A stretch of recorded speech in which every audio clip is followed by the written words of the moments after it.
지난 수요일이 제 수요일이었고 우리 오늘 예배가 사순절 첫 번째 주일 예배로 드려집니다.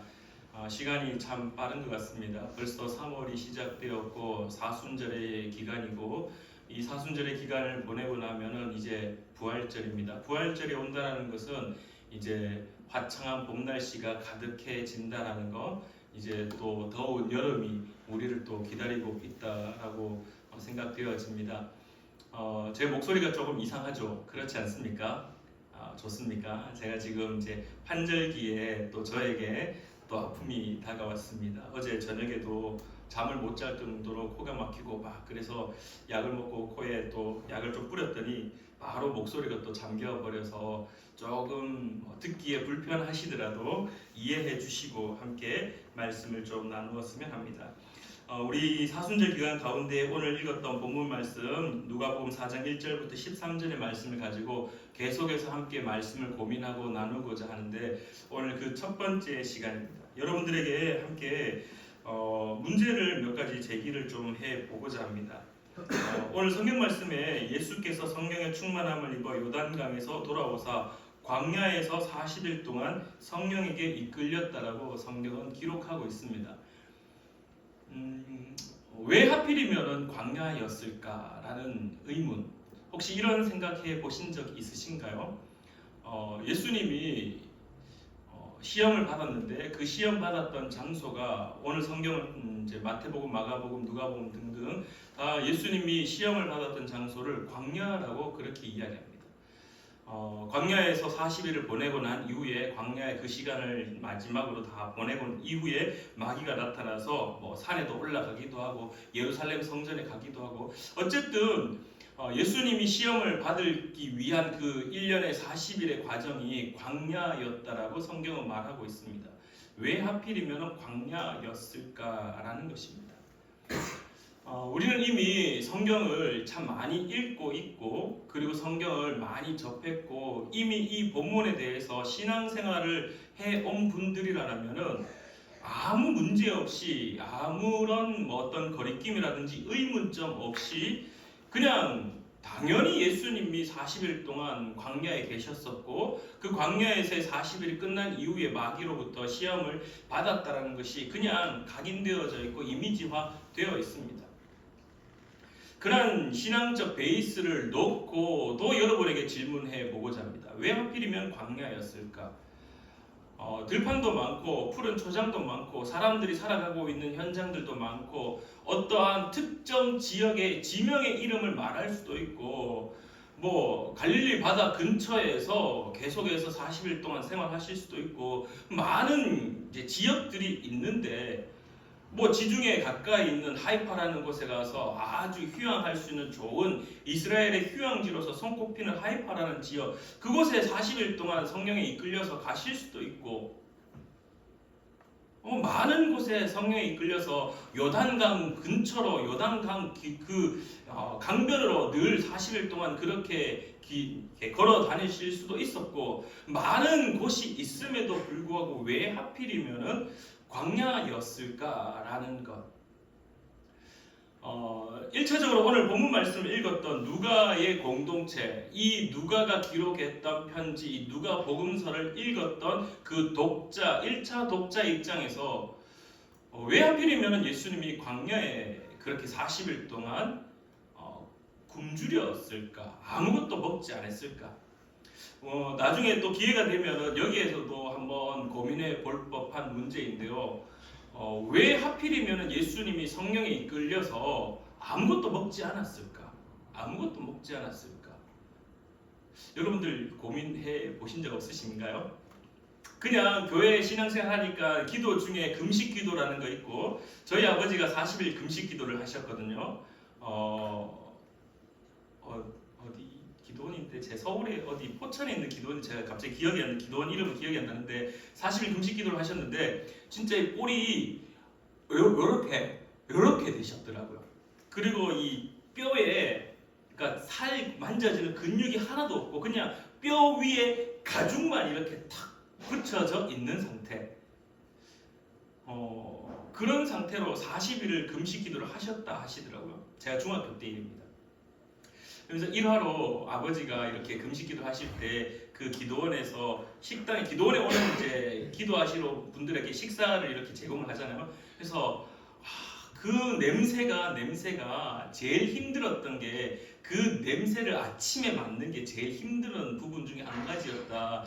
그런 이야기를 하시더라고요. 그러면서 이런 이야기를 저희 동기들하고 이야기할 때 이제 목사 안수 받았으니까 다 같이 40일 금식기도 한번 해야지라는 그런 이야기를 이제 농담 반 진담 반 하니까 저희 친구들이 이런 얘기를 또 하더라고요. 네가 예수님이니까 40일 하셨지. 우리는 예수님을 따라가는 사람이니까 고마 한 3일 금식으로 끝내자 뭐 그런 이야기도 했습니다. 근데 그리스도인에게 있어서 금식기도 한다라는 거 그냥 아무 고민 없이 너무 당연한 거 아닌가요? 왜 배를 굶겨가면서 기도해야 되는가에 대한 고민보다 금식 기도를 할 때 하나님의 은혜가 참 크다라고 고백하는 것들이 더 많습니다. 그래서 오늘 저는 여러분들과 함께 고민해 보고자 하는 것들이 뭐 많이 있겠지만 그 중에 오늘 첫 번째로 먹지 않은 것에 대해서는 나중에 한 번 더 고민해 보고자 하고요. 오늘은 왜 하필이면 광야였을까? 많은 곳이 있을 텐데 아니면은 굳이 광야라는 말을 하지 않고 4장 1절 말씀이 예수께서 성령의 충만함을 입어 요단강에서 돌아오사 광야라는 말을 빼고 그냥 40일 동안 성령에게 이끌리는 삶을 살았다 정도만 해도 되었을 텐데 왜 누가복음의 저자, 특별히 또한 복음서들의 저자들이 왜 하필이면 광야라는 말을 이렇게 정확하게 기록을 하였을까라는 것. 왜 예수님은 광야에서 40일 동안 아무것도 먹지 않은 채로 성령에 이끌려 그런 삶을 사셨을까? 그리고 또다시 이 질문이 이렇게 확대되어집니다. 왜 성령님은 예수님을 이끌어 가시면서 광야로 이끌어 가셨을까? 왜 성령님은 예수님을 좀 더 평안한 길로 인도하시지 않고 우리의 머릿속에 이미지되어져 있는 그 광야, 먹을 것이 부족하다라는 이미지, 허허벌판이라는 이미지, 먼지가 막 날리는 이미지, 나무들이 다 말라 비틀어져 있는 이미지, 비가 내리지 않아서 땅이 쩍쩍 갈라져 있는 그런 이미지, 걸을 때마다 그 신발 자국 나는 곳마다 흙먼지가 휘날려지는 그곳. 제가 이스라엘 성지순례를 갔을 때 유대 광야를 한번 경험해 봤는데요. 집차를 타고 넘어가는데 길이 갑자기 사라지는 상황들. 어제 비가 오면은 어제 있었던 길이 오늘은 길이 사라져 버려서 새로운 길을 찾아 나서야 될 수밖에 없는, 바람이 얼마나 휘몰아치는지 제가 저희 집에 살아있다라는 것을 보여주기 위해서, 유대 광야라는 것을 보여주기 위해서 휴대폰을 들어서 그 장면을 찍는데 바람이 얼마나 세차게 부는지 제 목소리가 휴대폰에 녹음되지 않을 정도로 세차게 바람이 부는 곳. 누가 봐도 그 광야라는 곳은 삶이 이렇게 살아갈 수 있는 땅이 아닌 모습들. 왜 하필이면은 그러한 곳에 예수님이 가셨을까? 또 왜 하필이면은 성령님은 그러한 곳으로 예수님을 이끄셨을까라는 질문. 그래서 오늘 성경의 광야를 어떻게 이야기하고 있는지 저와 여러분들이 함께 좀 고민해 보고자 합니다. 제일 먼저 광야 그러면 떠오르는 어떤 사건이 혹시 있으신가요? 광야 그러면 머릿속에 제일 먼저 떠오르는 사건, 오늘 읽었던 본문 말씀의 사건 말고, 오늘 있었던 본문 말씀의 사건 말고, 예수님이 광야에서 이렇게 시험 받았던 거 말고, 광야 그러면은 제일 먼저 머릿속에 탁 떠오르는 한 가지 사건이 있습니다. 출애굽의 사건입니다. 광야에서 몇 년을 살았습니까? 40년이라는 시간을 광야에서 헤매었습니다. 그리고 또 우리가 지난주에 말씀을 나누었던 그 엘리야에 대한, 변화산에서 예수님이 모세와 함께 엘리야와 함께 있었던 그 순간에 제가 말씀을 나누면서 엘리야도 하나님을 만났다, 하나님의 영광 가운데 거했다라고 이야기할 때 그 엘리야가 로뎀나무 밑에 숨쉬고 죽으려고 했던 그 장소가 바로 광야였다라는 것. 이세벨의 그 두려움에 그 손길, 죽여버리겠다라고 말했던 그 이세벨의 그 목소리를 피해서 죽기 위하여서 도망갔던 곳이 광야였다라는 것. 뭐 어찌되었던 이 광야라는 것들이 참 많이 언급되고 있는데 오늘은 특별히 창세기 16장 1절부터 16절과 21장 8절에서부터 21절의 말씀을 가지고 이 광야에 대한 것을 조금 함께 고민해 보고자 합니다. 오늘 우리 앞에 화면을 보시면은 광야의 두 얼굴이라고 되어 있습니다. 광야의 두 얼굴. 광야는 우리에게 두 가지의 모습을 보여주고 있습니다. 광야는 우리에게 두 가지의 모습을 보여주고 있는데 그 첫 번째 모습을 함께 한번 고민해 보고자 하는데요. 창세기 16장은 어떤 장이냐 하면은 아브라함과 이삭이 하나님으로부터 약속을 받습니다. 아들이 있을 거다라는 약속. 근데 여러분들도 잘 알다시피 약속이 초기에 이루어지지 않습니다. 결국 사라가 어떻게 하냐면은 자신의 몸종이었던 하갈, 자신의 여종 그 하갈을 아브라함에게 보냅니다. 아브라함, 내가 아무리 생각해도 아이를 가질 수 없으니 나의 몸종 이 하갈을 당신에게 보낼 테니 당신이 이 하갈을 통하여서 아이를 가지기를 원합니다. 라고 해서 하갈이 아브라함에게 들어가게 됩니다. 결국 우리가 잘 알고 있듯이 하갈이 임신하게 됩니다. 근데 이 임신했을 당시에 이 사라가 어떻게 했냐 하면은 이 사라가 하갈을 참 잘 챙겨준 것처럼 반대로요. 하갈이 임신하였을 때 사라에게 어떻게 했냐면요. 하갈이 사라를 멸시하기 시작합니다. 창세기 16장 4절에 보면은 하갈이 임신을 하였고 임신하지 못했던 사라를 향하여서 멸시하고 그를 향하여서 짓누르기 시작합니다. 자신이 임신함으로 말미암아 사라를 멸시했다라고 성경은 말하고 있고요. 이래서 이 사라가 아브라함에게 찾아갑니다. 아브라함, 내가 당신의 전 부인인데 하갈이 그만 임신했다는 이유로 나를 멸시합니다. 이거 어떻게 해야 될까요? 아브라함이 사라에게 이야기합니다. 당신 몸종이니까, 당신이 여종이니까 당신이 알아서 하세요. 그러면서 이 사라가 어떻게 하기 시작하냐면 이 하갈을 학대하기 시작합니다. 학대하기. 이미 배가 불러오고 있었던 이 하갈을 이 사라가 학대하기 시작하니까 이 하갈이 그 학대를 견디지 못해서 결국은 도망을 선택합니다. 창세기 16장에 나와 있었던 이 하갈은 결국 이 도망을 가는데 그 도망갔던 장소가 어디였냐 하면은 광야입니다. 자, 여러분들 머릿속에 기억하시길 바랍니다. 하갈은 광야로 도망갔습니다. 21장 보시면요. 21장 8절부터 21절까지의 말씀을 보면은 어떻게 되냐면은 이제 하갈이 다시 집으로 돌아왔고 그리고 시간이 흐른 뒤에 결국 사라도 이삭을 임신하게 됩니다. 그리고 이삭이 태어난 이후의 일입니다. 이삭이 태어난 이후. 이삭이 젖을 떼고 난 이후에 이삭이 젖을 뗐다라는 말은 이미 시간이 많이 지났고 이스마엘은 이미 성장한 상태. 아마도 이스마엘은 적어도 한 18살, 9살, 10살 가까이 되지 않았을까. 적어도 우리의 기준으로는 유치원생 정도, 어느 정도의 인지할 수 있는 능력, 그리고 활발하게 활동하고 놀 수 있는 그 정도의 이스마엘의 모습이라면은 이삭은 이제 갓 젖을 뗀 이후의 모습. 근데 어떤 일이 발생했냐면은 이 이스마엘이 이삭을 놀리기 시작하는 겁니다. 이스마엘이 이삭을 놀리기 시작합니다.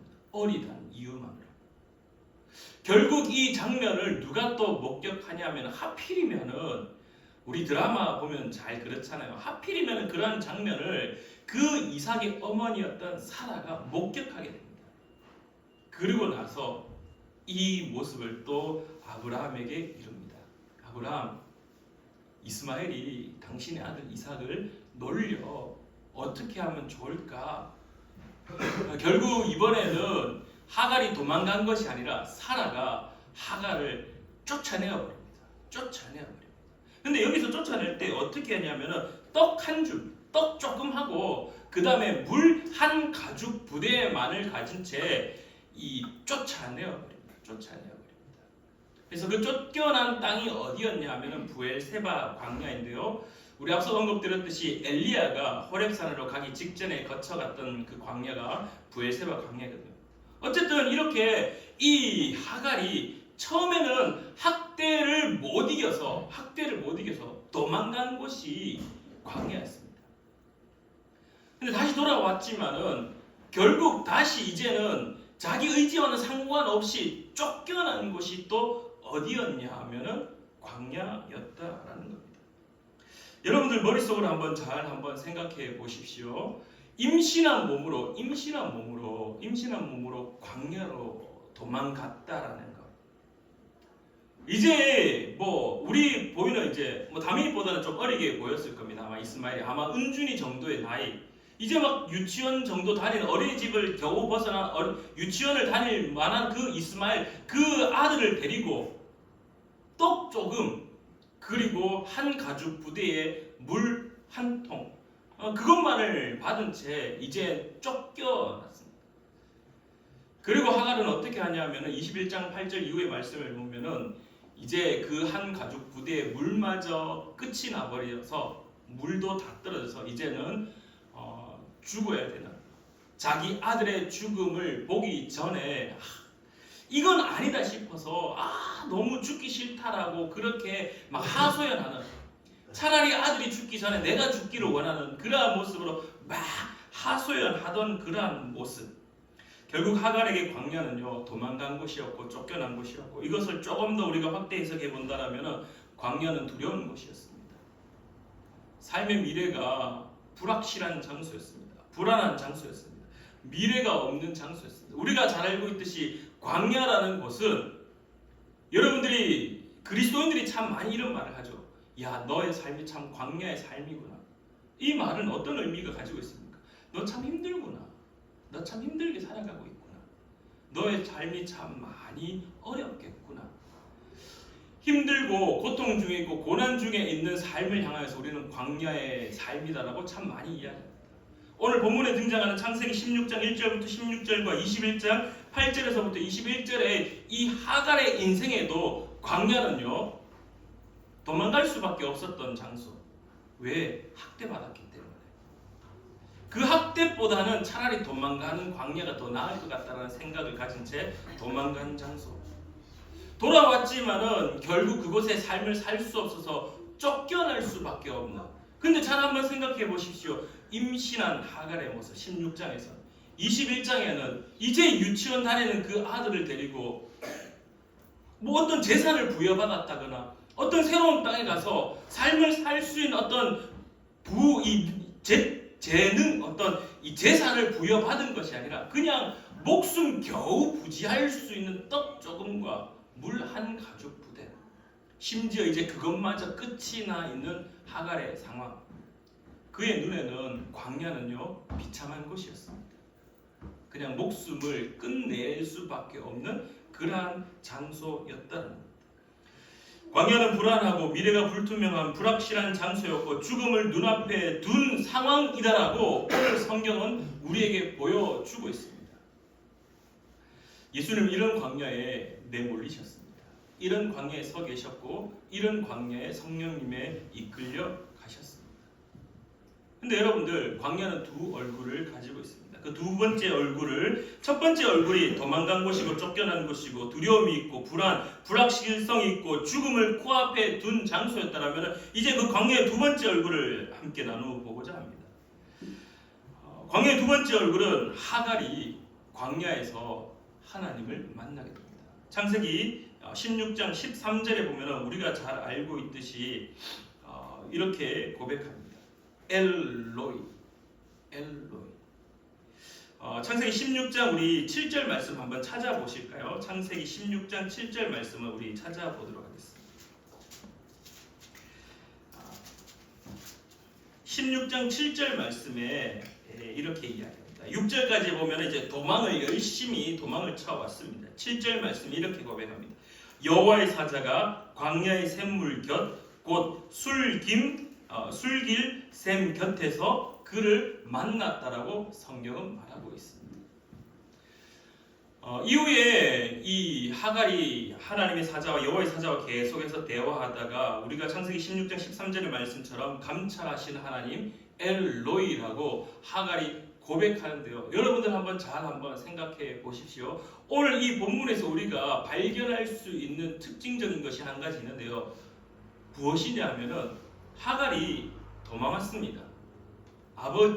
남편 아브라함의 집에서 도망을 왔습니다. 광야로. 근데 여기서 자기가 하나님을 찾아 나선 것이 아니라 6절 말씀에 아브라함이 사레에게 이르되 당신의 여종은 당신의 수종이 있으니 당신의 눈에 좋을 대로 그에게 행하라 하며 사레가 하갈을 학대하였더니 하갈이 사레 앞에서 도망하였더라. 광야로 도망했습니다. 7절 말씀에 바로 어떤 현상이 나타나냐면은 여호와의 사자가 광야의 샘물 곁 곧 술김 샘 곁에서 그를 만났다라고 성경은 말하고 있습니다. 하갈이 하나님 앞에 도움을 요청했거나 하갈이 만나달라고 이야기한 것이 아니라 이미 하나님은 하갈에 있는 장소에 오셔서 누구를 만나 주었냐면 하갈을 만났다는 겁니다. 여기서 우리가 꼭 기억해야 될 것이 하갈이 하나님을 만나고자 했던 것이 아니라 이미 하나님은 그 광야에 도망쳐 온 하갈을 만날 준비를 하셨고 그곳에서 하갈을 어떻게 했느냐? 만나 주셨고 하나님이 주어 중심이 되셔서 하나님이 하갈을 만나서 하나님이 하갈에게 또 복을 허락합니다. 10절 말씀에 여호와의 사자가 또 그에게 이르되 내가 내 씨를 크게 번성하여 그 수가 많아 셀 수 없게 하리라. 여호와의 사자가 또 그에게 이르되 내가 임신하였은즉 아들을 낳으리니 그 이름을 이스마엘이라 하라. 이는 여호와께서 내 고통을 들으셨음이니라. 아멘. 하갈이 하나님 앞에 하소연하였다거나 하갈이 하나님 만나달라고 외쳤다거나 하갈이 하나님 내가 마지막 인생의 기가 나에게 복을 주십시오라고 광야에서 외치지 않았다라는 겁니다.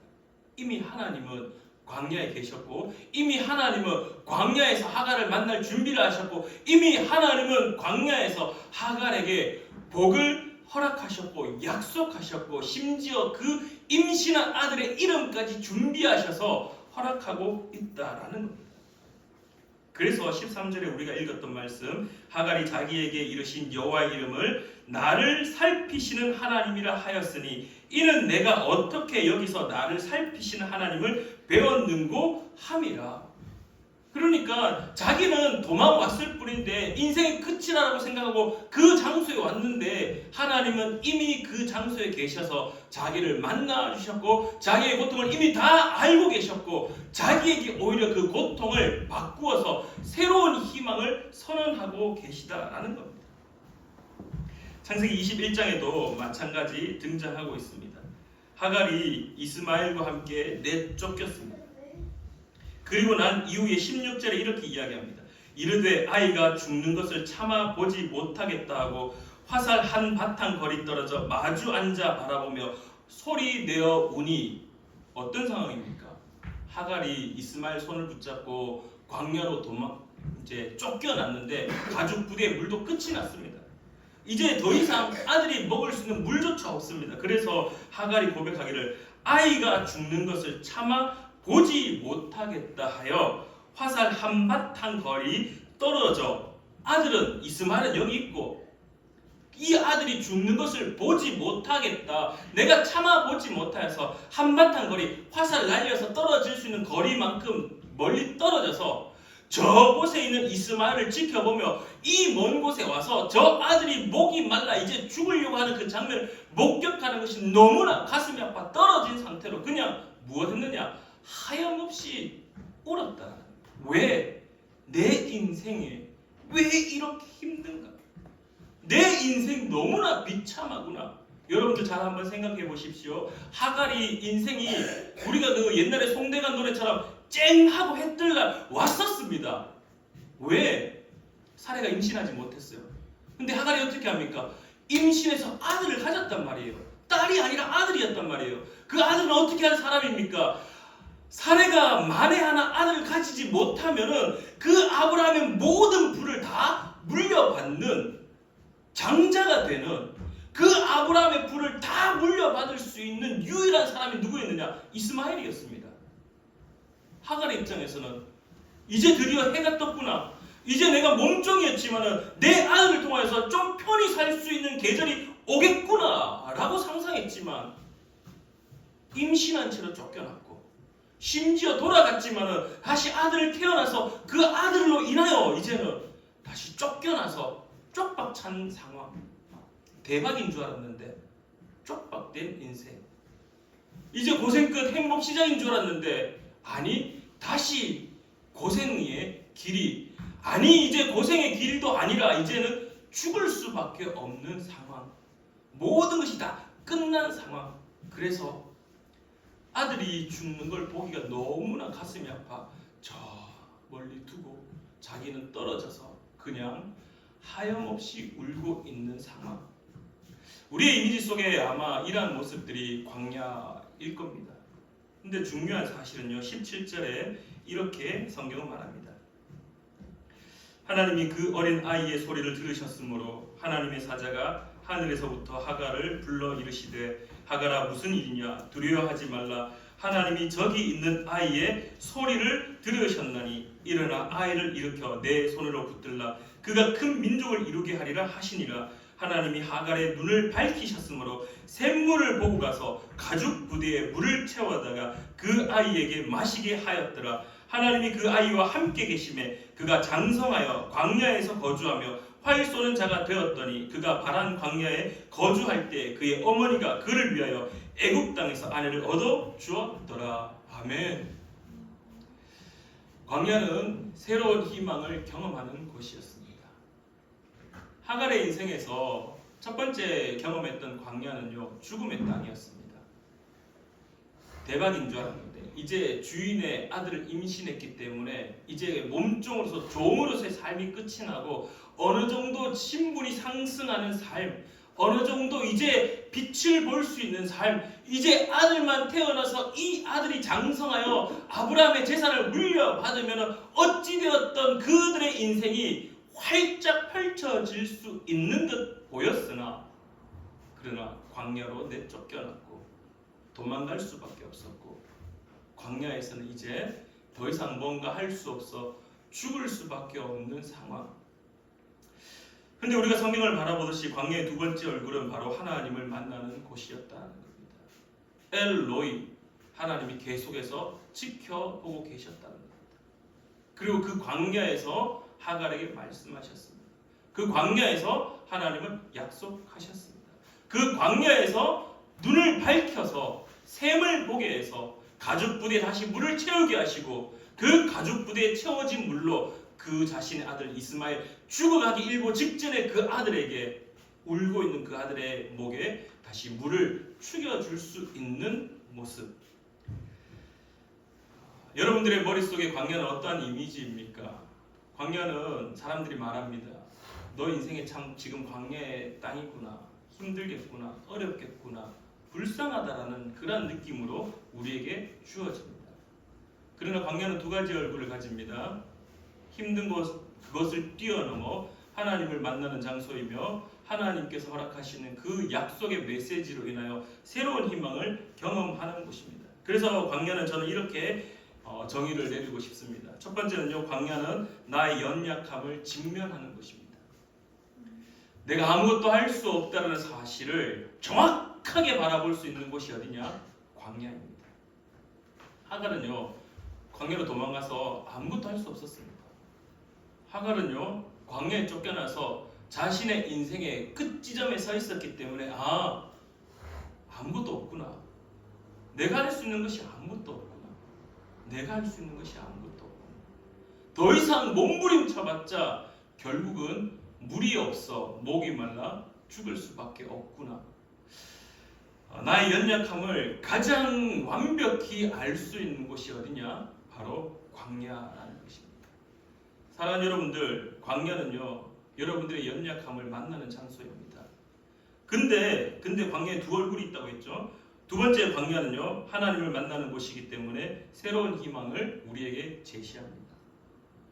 광야는 하나님을 만나는 곳입니다. 그 하나님을 만나면 어떻게 되느냐? 나의 연약함이 하나님으로 채워짐으로 말미암아, 약속으로 말미암아 새로운 희망을 가지고 살아갈 길들이 보여지는, 제시되어지는 곳이 어디냐? 광야였습니다. 임신한 그 하갈이 광야에서 끝이구나라고 생각했을 때 하나님이 그를 만나 어떻게 합니까? 약속합니다. 너 아들을 통하여서 큰 민족이 이루어질 거다. 심지어 아들의 이름도 알려줍니다. 그리고 쫓겨나서 이제 물 가죽부대 끝이나 죽으려고 할 때 하나님이 그 울음소리를 들었다라고 이야기하시며 엘로이 하나님이 결국은 샘을 발견케 하시고 물을 먹게 하시고 다시금 새롭게 살아갈 수 있는 길들을 제시하고 있다는 겁니다.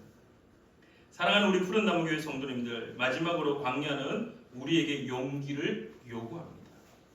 여러분들 용기를 가지십시오. 광야에 간다고 해서 내 인생이 지금 광야 같다고 해서 두렵기만 한 것 아닙니다. 용기를 가지십시오. 왜? 그곳은 하나님을 만나는 장소이기 때문입니다. 왜 예수님이 시험 받기 위하여서 광야로 갔느냐? 왜 예수님이 성령에 이끌려 광야로 갔느냐? 결국 우리에게 가르치기 위함입니다. 무엇을? 누가는 왜 예수님이 성령에 이끌려 광야로 갔냐는지 묻는다라면 누가는 오늘도 우리에게 이렇게 이야기할 겁니다. 자신의 연약함을 발견하는 곳이고 그 자신의 연약함 가운데 하나님이 새로운 희망을 우리 가운데 함께 하시며 제시할 거다. 그래서 그 광야 가는 것을 두려워하지 말라. 성령에 이끌려서 광야를 가더라도 그 광야는 두렵고 힘든 것이 아니라 새로운 희망을 주님께서 허락하시는 장소다라고 오늘 우리에게 가르치는 것 같습니다. 사랑하는 우리 푸른나무교회 성도님들의 삶이 아무리 힘들다 할지라도 아무리 광야 같다 할지라도 그 광야에서 주님이 주시는 새로운 희망을 경험하는 자 되기를 간절히 축원합니다.